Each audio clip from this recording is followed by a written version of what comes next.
So, document natin itong pagpaklas ng fork. Paklasin natin kasi yung ating fork seals ay bumigay na yung sa kanan. So,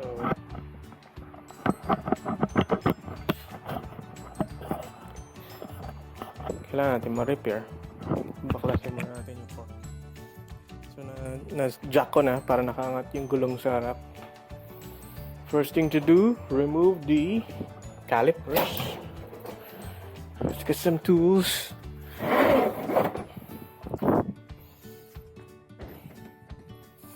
Tayong upuan.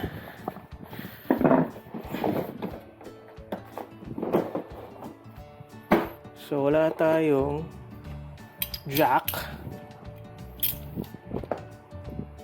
Twist tayo sa sa lowered seat.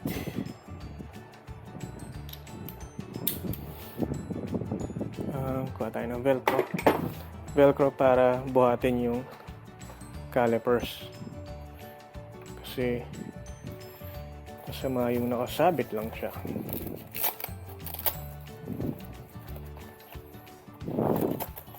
Hindi muna natin ito pansamantala.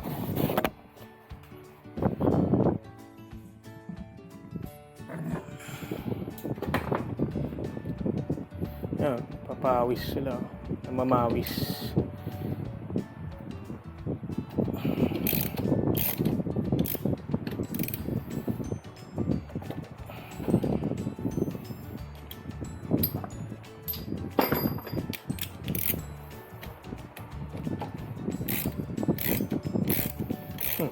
So, sigat na ito. Sabihin na loose thread to So, that's okay.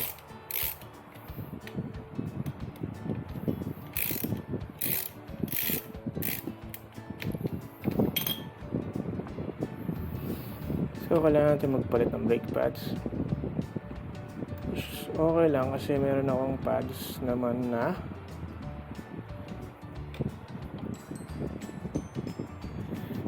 malangis.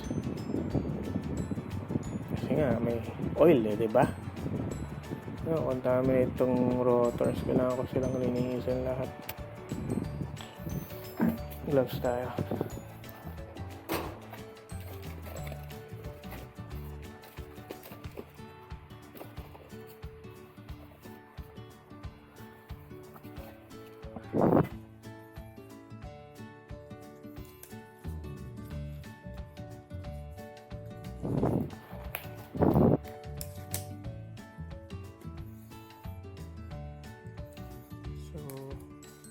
Today baklas, tomorrow ko sila dadalhin sa Honda kasi wala rin yung Big Mike mechanics nila today sa Honda Edge. Nakausap ko lang yung head.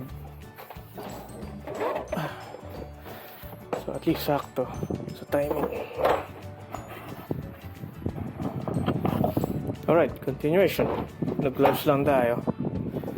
Mukha akong gloves kasi malangis eh.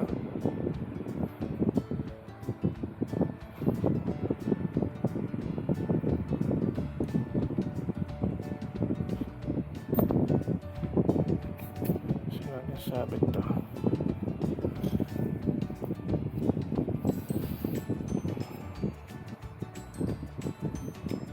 Holy shit. So nawawala yung flat screwdriver ko. So paano natin sa spread yung preno? This knife kasing tao dito sa bahay.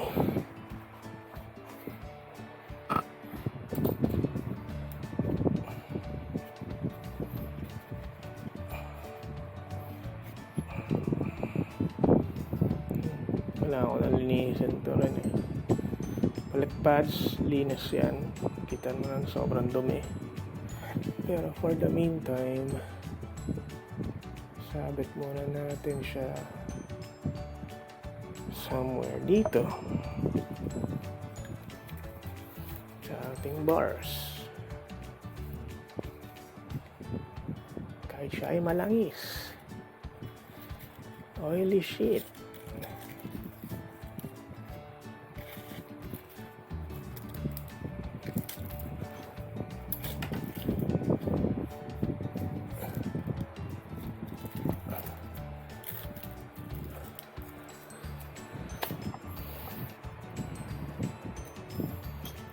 Tanggalin natin yung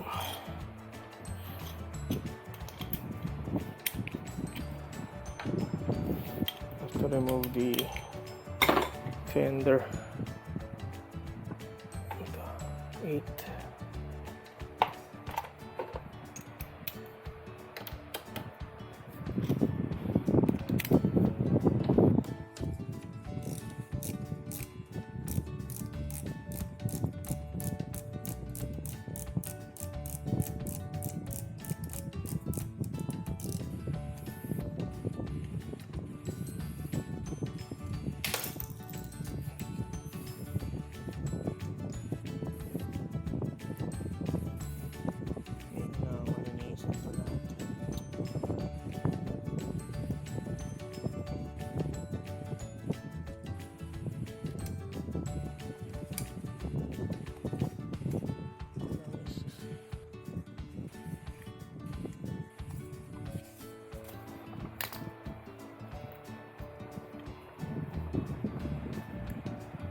Uy. Ganyan ka muna. Sa kabila.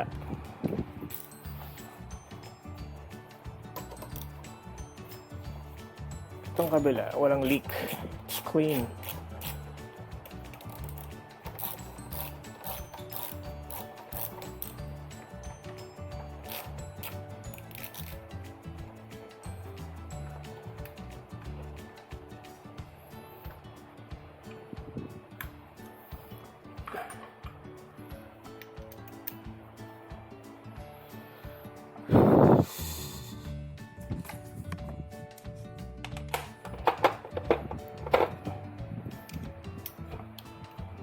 Lens.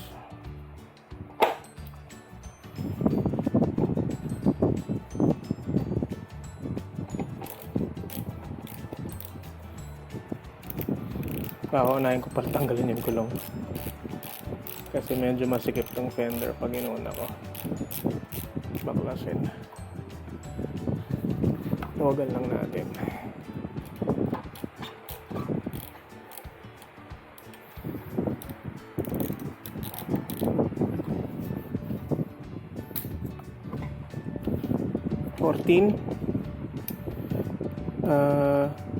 Teka, axle muna.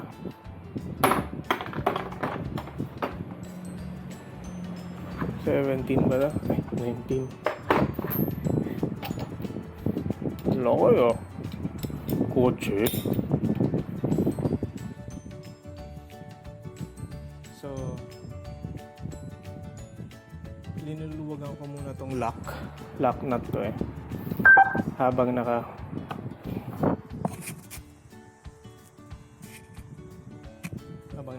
pa tong mga pinch bolts para yung axle is masikip, hindi siya ikot. Ayan. So once naluwagan mo na yan,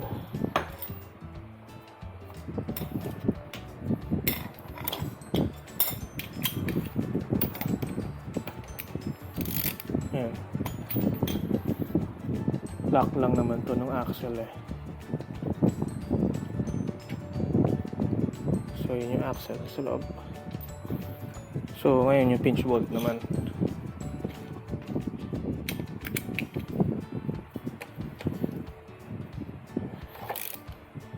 See, laglag agad.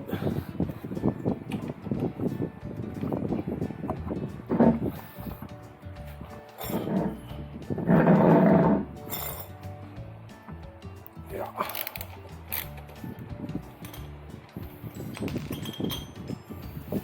Pinch bolts removed. So maluwag na tong axle na to. In this case, pasok mo to, pupukahin mo ng konti. Pwede na ibang pukpok.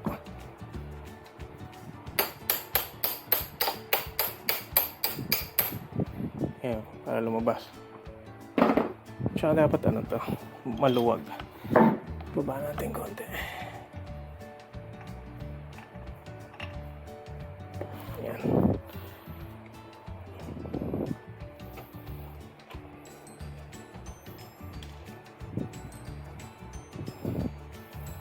Hindi ko mabaklas.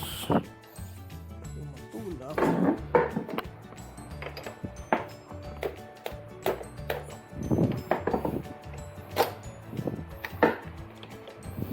Ayan, huwag niyo kalimutan yung washers na yan, no? Kita niyo may washers dito, left and right yan. So itong washer na to dito, ito dito, I think magka-size lang sila, so pwede mo mabaligtad.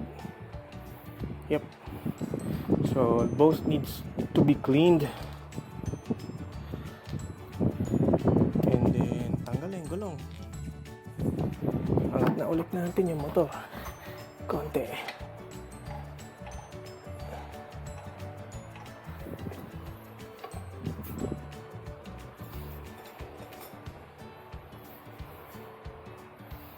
Need to clean this. So dito ka muna. Gilid.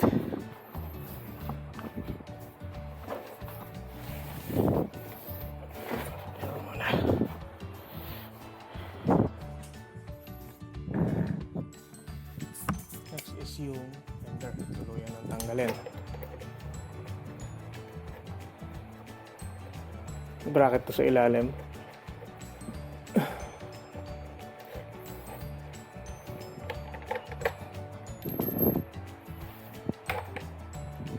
Buti dito sa harap wala kang kailangan ingatan na direction ng bolts. They're all the same. Tsaka yung bushing, pare-pareho sila eh. Yung sa likod kasi hindi mo pwedeng mapagbaliktad yung bushing. Mas manipis yung isa.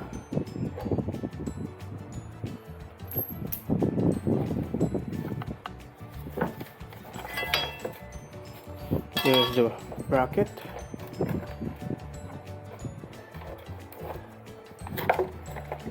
Hoy. Hoy, hoy.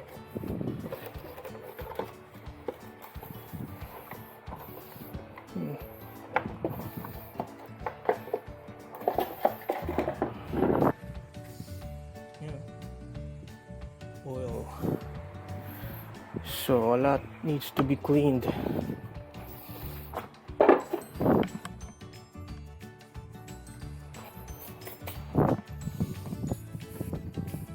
Forks, so obviously pitch bolts kailangan tanggalin. That's 14.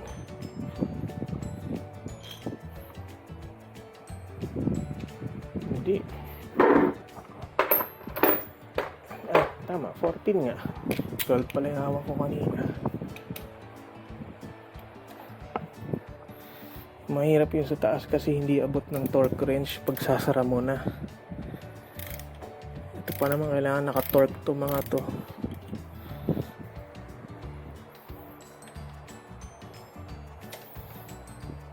Nung binakos ko to dati, binakos ko pa yung fairings para ma-torque ko ng tama yung taas na triple clamp. Kasi hindi siya abot no.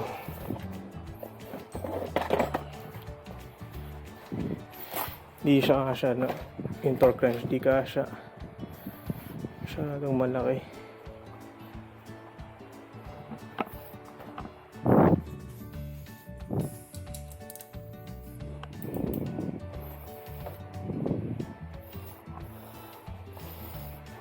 Mahulog. Salawin natin.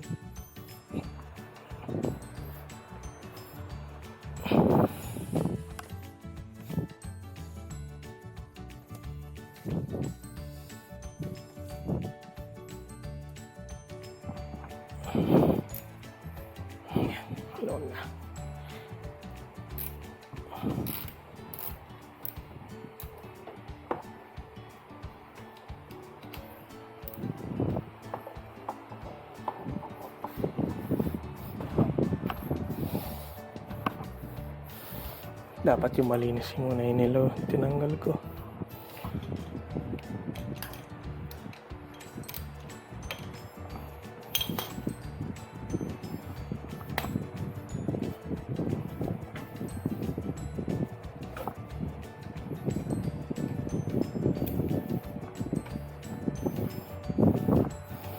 One fork out. Ito.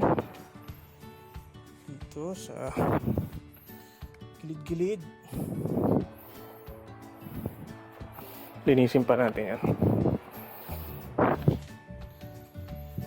Then, top out.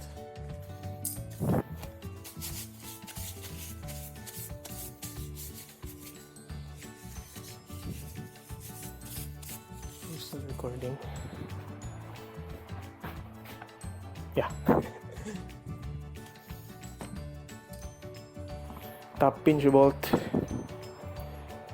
Sorry.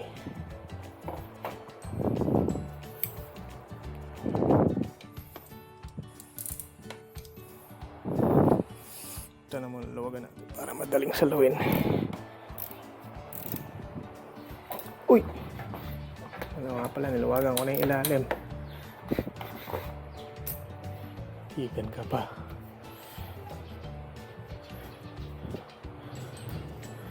We'll get you well soon again, honey. This one is the good one.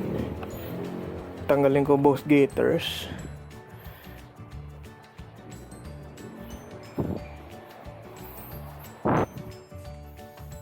And that's it. Ang gulong. Linis na lang. Ganyan magbaklas. Hindi ko na mapakita yung linis. Toothbrush, contact cleaner, whatever. Baklas lang naman yan. Parang Lego. Okay, bye-bye.